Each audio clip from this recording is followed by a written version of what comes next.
முன்னேறிய திலக் வர்மா, வருண் சக்கரவர்த்தி, சறுக்கிய எஸ்எஸ்பி ஜெய்ஸ்வால் எதுல என்னன்றத இந்த வீடியோல ஃபுல்லா சொல்றேன். நல்லா கேளுங்க. எஸ், ஐசிசி வெளியிட்டிருக்க பெஸ்ட் T20 போலர்ஸ் அண்ட் பேட்டர்ஸான லிஸ்ட் வந்து பார்த்தீங்கன்னா ரிலீஸ் பண்ணியிருக்காங்க. அதுல வந்து பார்த்தீங்கன்னா தல அப்படின்னு சொல்ற அளவுக்கு வந்து பார்த்தீங்கன்னா முதல் இடத்துல டிராவல்ஸ் ஹெட் இருக்காது. 2வது இடத்துல திலக் வர்மா கன்சிக்யூட்டிவ் பெர்ஃபார்மன்ஸ் கொடுத்துட்டு இருக்க திலக் வர்மா 2வது இடத்துல இருக்காரு. வாழ்த்துக்கள் வாழ்த்துக்கள் வாழ்த்துக்கள் ஐயா அப்படின்னு சொல்லிக்கிட்டு 3வது இடத்துல இங்கிலாந்தை சேர்ந்த சால்ட் இருக்கா. அப்படி 4வது இடத்துல கேப்டன் சூரியகுமார் யாதவ் இருக்காரு.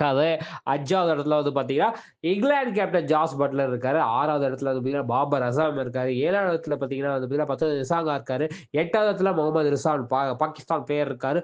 9வது இடத்துல எஸ்எஸ்பி ஜெய்ஸ்வால். மேபி இந்த T20 சீரிஸ்ல அவர் இல்லாததும் கொஞ்சம் மேட்சஸ்ல கன்சிக்யூட்டிவ் பெர்ஃபார்மன்ஸ் குடுக்காததுக்கு இது காரணமா இருக்கலாம். ஸோ 10வது இடத்துல வந்து பார்த்தீங்கன்னா, குசால் பெரேரா வந்து பார்த்தீங்கன்னா 10வது இடத்துல இருக்காரு. போலிங் லிஸ்ட்ட பார்க்கும்போது வந்து பார்த்தீங்கன்னா, ஃபர்ஸ்ட் இடத்துல ரஷீத், நம்ம இங்கிலாந்து பவுலர் நேத்து போன மேட்ச்ல வந்து பார்த்தீங்கன்னா பயங்கரமா போட்டார்ல. அவரு வந்து பார்த்தீங்கன்னா ஃபர்ஸ்ட் இடத்துல இருக்காரு. 2வது இடத்துல வந்து பார்த்தீங்கன்னா, வெஸ்ட் இண்டீஸ் பவுலர் உசைன் இருக்காரு. 3வது இடத்துல வந்து அசரங்கா இருக்காரு, ஸ்ரீலங்கா பவுலர். 4த் இடத்துல வந்து பார்த்தீங்கன்னா, ஆடம் ஜாம்பா இருக்காரு, ஆஸ்திரேலியா பவுலர். 5த் இடத்துல வந்து பார்த்தீங்கன்னா, நம்ம ஊர் பையன் வருண் சக்கரவர்த்தி இருக்காரு. வாழ்த்துக்கள் வாழ்த்துக்கள். 6வது இடத்துல வந்து பார்த்தீங்கன்னா, ஜோஃப்ரா ஆர்ச்சர் இருக்காரு. 7வது இடத்துல மகேஷ் நிசாங்கா இருக்காரு. 8வது இடத்துல பார்த்தீங்கன்னா, ரஷீத் கான் இருக்காரு. 9வது இடத்துல அஷ்தீப் சிங் இருக்காரு. 10வது இடத்துல வந்து பார்த்தீங்கன்னா, ரவி பிஷ்ணா இருக்காங்க. ஸோ வந்து லிஸ்ட் வேற மாரி இருக்கு. இந்தியன் பிளேயர்ஸ் நல்லா முன்னேறி வந்துட்டு இருக்காங்க. இத பத்தி என்ன நினைக்கிறீங்கன்றத கமெண்ட் செக்ஷன் சொல்லுங்க. இந்த வீடியோ உங்களுக்கு பிடிச்ச லைக் பண்ணி ஷேர் பண்ணுங்க. மறக்காம தினமலர சப்ஸ்கிரைப் பண்ணுங்க. நன்றி, வணக்கம்.